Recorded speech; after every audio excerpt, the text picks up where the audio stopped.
Hi there, this is Ivan Solà. I'm a researcher from Cochrane Iberoamerica at the epidemiological unit in the Hospital Sant Pau in Barcelona. I will spend some minutes discussing the basic tools, the basic methodological tools to conduct a search of evidence to inform decisions. This is in the context of the conducting of assessment of appropriateness, and this could be the second step to perform a rigorous and systematic approach to the appropriateness evaluation. Previously, we had formulated clinical questions that focused our problem and allowed us to define which are our specific interests to assess the problem of interest. Now, with the clinical question formulated, we can go to the scientific literature to try to identify all these studies that can support our decisions. We need some background to justify this, and we can say that our point of departure is a rapid review methodology, a rapid review framework. In that sense, from a rapid evidence review framework, it is possible to focus on specific sources of information from which identifying the most appropriate studies to answer the clinical questions formulated to assess the appropriateness scenario. The efforts required to design a search strategy and its comprehensiveness depend on the resources available. And sometimes we don't have the needed time to conduct an exhaustive search in multiple databases or in multiple sources. Then we need to think in the way to select the most relevant information in a rapid way. And the following tips will discuss that. It is possible to complete this step pragmatically by designing a specific and limited search to identify the more relevant scientific literature, prioritizing the identification of research synthesis. The research synthesis, for example, a systematic review, will inform us in a critical and comprehensive way about all the literature that has been published to answer a clinical question. So we don't need to identify the primary studies that has answered our questions, but we have that information compiled into a document. This information will be critically appraised to make judgments about its certainty, and then we will have the opportunity to apply the effect estimates from the literature to our decision. This should to ease our benefits and harms trade-off, etc. In that sense, from a rapid review framework, we can suggest this hierarchical evidence retrieval. Identifying evidence to conduct an appropriateness assessment entails a sequential search that prioritizes existing literature synthesis, as I said, that has already appraised the relevant evidence to support the recommendations. Therefore, the search should begin with the identification of other existing recommendations or clinical guidelines. And sometimes we have existing recommendations that we can adopt or adapt to our clinical context. If we find this kind of recommendations, we don't need to go to the primary studies to collect the effect estimates in the literature, but we can go directly to the recommendation and adopt it to our context. So, if we don't find guidelines, systematic reviews and other evidence synthesis can be the next step to identify. In the sense, as I said before, that the systematic review will inform about all the literature available that has been published to respond a concrete clinical questions. In a last step, our search would be completed with the identification of original studies if relevant documents were not identified in the previous stages. In the figure that you can see in the slide, we have represented graphically this hierarchical evidence retrieval. For our clinical questions, we should try always to find a recommendation in a clinical practice guideline, for example. If we find a recommendation, we can try to adopt that recommendation to our clinical context. And if we cannot identify this recommendation, we can do the efforts to identify synthesis of evidence, to identify a document that compiles, that critically synthesizes all the evidence. If we are not able to identify this kind of document, then we have to apply systematic review methods to identify all the original studies that has answered our clinical questions. Where can we identify all this literature? The rapid review approach also allows us to consult the available information resources in a pragmatic way, because we have to have into account that some information resources will allow us to perform our searches in a rapid way to access to synthesis of evidence. So the time required to identify relevant literature will be lesser than in other contexts. Okay? To put in practice this approach, it is possible to search information resources, as said, according to the type of evidence that they offer, prioritizing those that contains critical synthesis of the evidence. The search at bibliographic databases that are more usual, but such as Medline, will only be necessary in cases where no evidence synthesis are identified.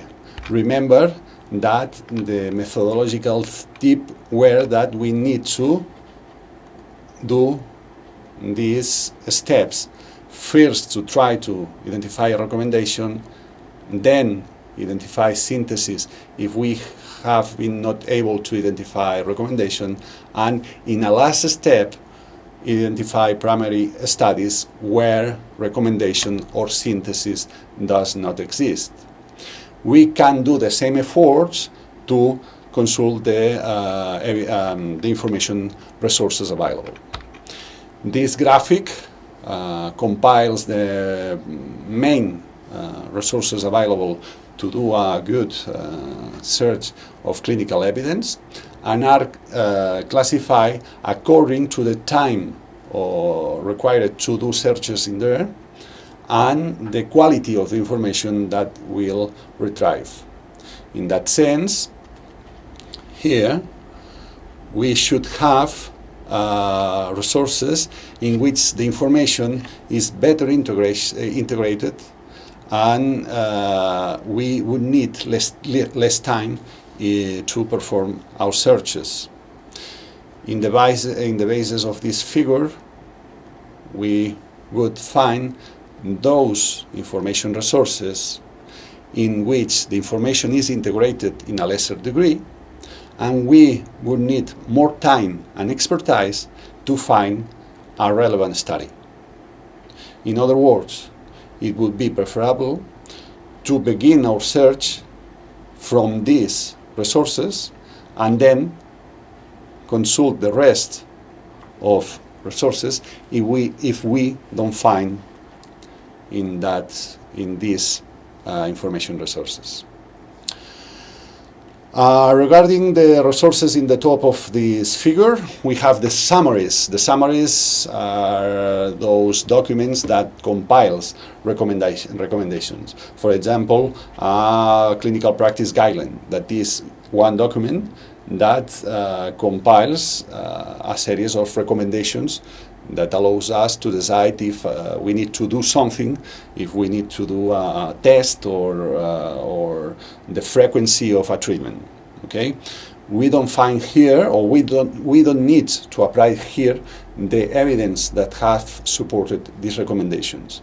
We can decide if we need to adopt or not the recommendation.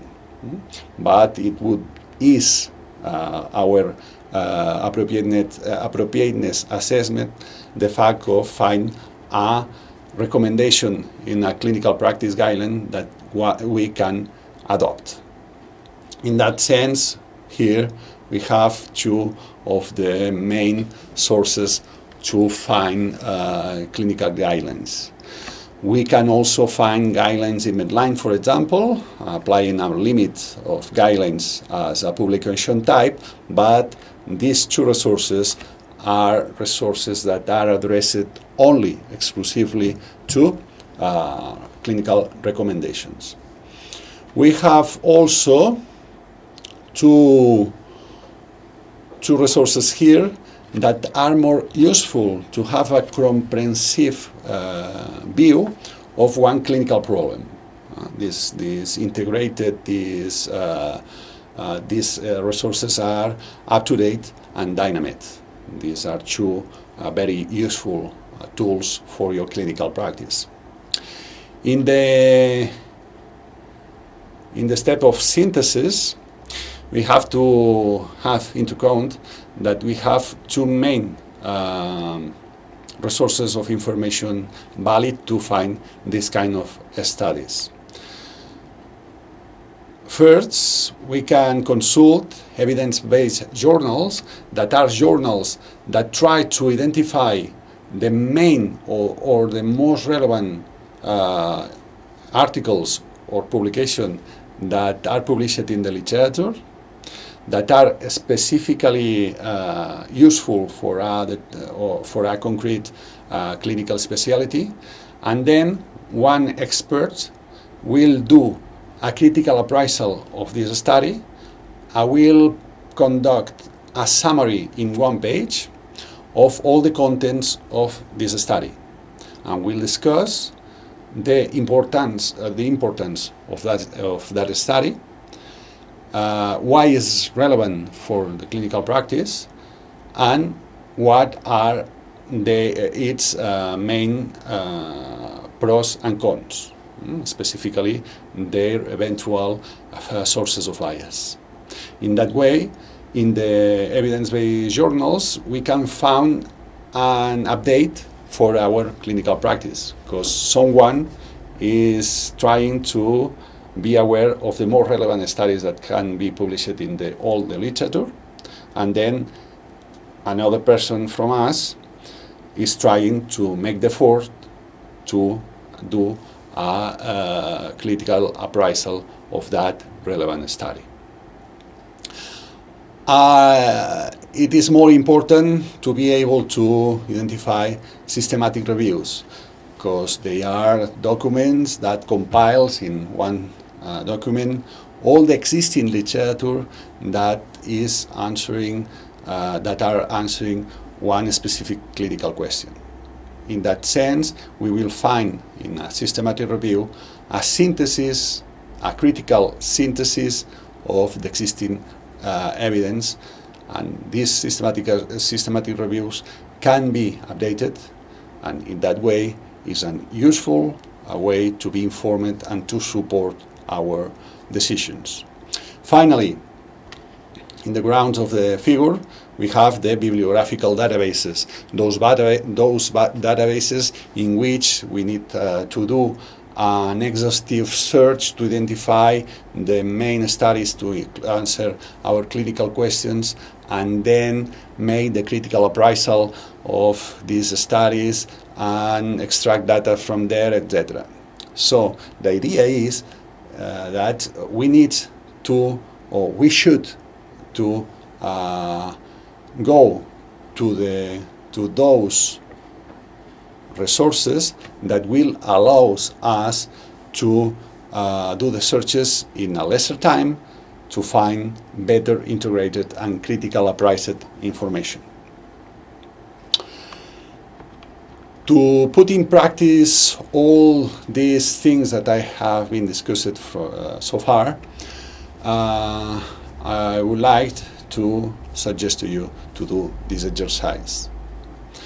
If you follow these steps, you should be able to identify a relevant study that can be useful to respond to the clinical question that you have formulated to reflect your appropriateness scenario.